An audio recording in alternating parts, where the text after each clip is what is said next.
Hi there, so I'm down in the basement getting ready for the neighborhood annual Harry Potter Progressive Party. This year we're going to be the Hogshead, so we've put together some props that we're very proud of. But the video today is not about Harry Potter Progressive Parties, it's about political parties. So we're going to be talking about the Democratic and Republican Party and the two-party system. And you just need to remember that the parties are designed to choose both the color red and the color black. So sometimes they're focused on winning and electioneering, and sometimes they're focused on governing and doing and putting forth policy proposals that they feel are best for the country. They play both of those roles. They choose both of those colors. All right, so let's begin. All right, great. So this is our first in a series of videos about political parties. So let's start with the definition of political party, or at least how we would define a major party here in the United States. So a political party is going to be a group of individuals that are sort of associated with ideology but not attached to it, but they seek to control government so that they can implement their ideas, their beliefs, their policies, their solutions that they feel are appropriate for the issues at hand. Before we talk about political parties, though, a little bit about this graph behind me and the purple line.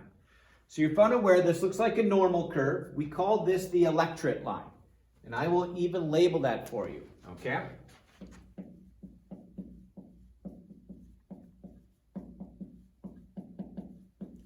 Now, the electorate is the voting population in the United States, everybody who's eligible to cast a vote in the upcoming elections, okay?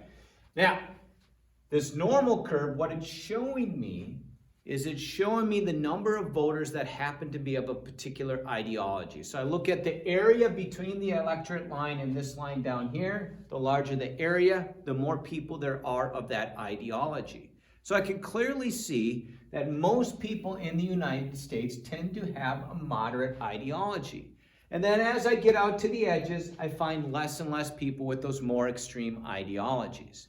All right, that is essential for understanding how the parties move in relation to the election.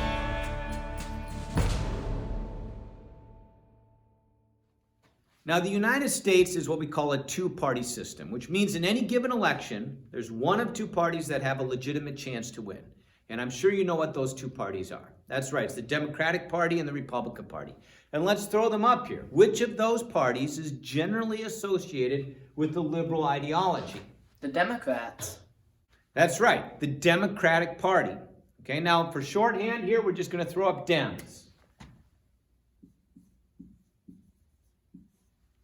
And which political party do we generally associate with a conservative ideology? The Republicans. That's correct, the Republican Party. And we'll just call them the Repubs.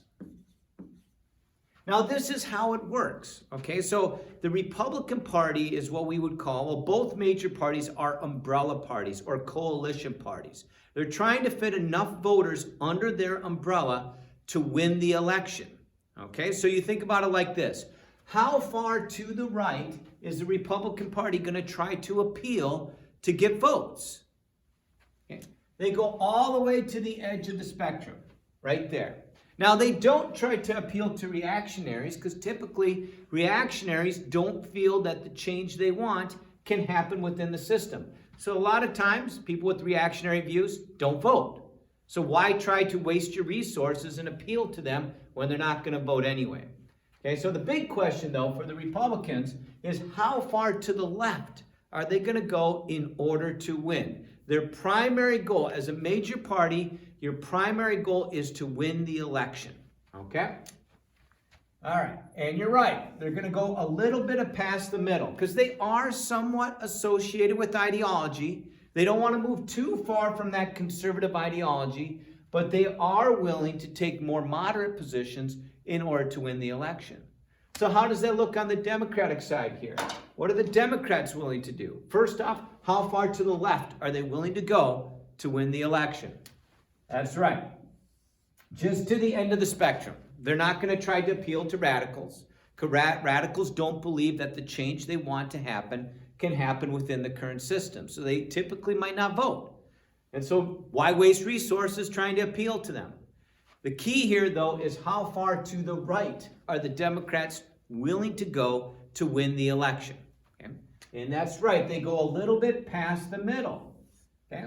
So this is where you see the competition for votes. The Democrats are going to try to appeal to all these people. And if they get all of these votes, they win.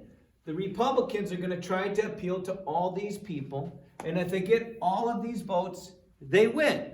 Now that's rather simplistic, but it works. It gives you a basic understanding of what the two parties are trying to do in relation to this electorate line right here. Okay? The other thing I want to make sure that you understand right now is that these umbrellas that I've drawn are not attached to ideology. You'll notice there's a big gap here. The line doesn't come down and attach itself here, come down and attach itself here. What that means is that the party itself is free to move along the spectrum, okay, to take stances that appeal to moderates in order to win the election. Okay, if they have to move to the right, they're going to move to the right. If they have to move to the left, they're going to move to the left because they want to win first. It's winning first, ideology second for a major party. They're willing to change their positions in order to win. So a key characteristic of this electorate line that you have to understand is that it is dynamic. It is moving, and it moves in response to events that happen in our lives, happen in our country, happen in our world. Okay, so a classic event that caused this bubble to shift was 9/11, the terrorist attacks on our country. Now, in response to those terrorist attacks, people all of a sudden became more authoritarian. There was a shift to the right. And if that bubble, if the majority of the population all of a sudden moves to the right, which political party benefited from that? The Republicans. You're right, it was the Republicans. All of a sudden, Republicans were winning more elections. Now, because the Democratic Party is not attached to ideology, over the next several election cycles, what did they do? That's right, the whole party moved to the right as well. So they tried to recapture the middle and slowly won elections after that as well. So the major parties will always follow the bubble. If it moves to the left, and maybe it moved to the left in response to the pandemic, boom, you're going to see the parties respond. There might be an initial benefit for one party, but then the other party is going to move with the bubble in order to win. It's winning first, ideology second if you're a major party.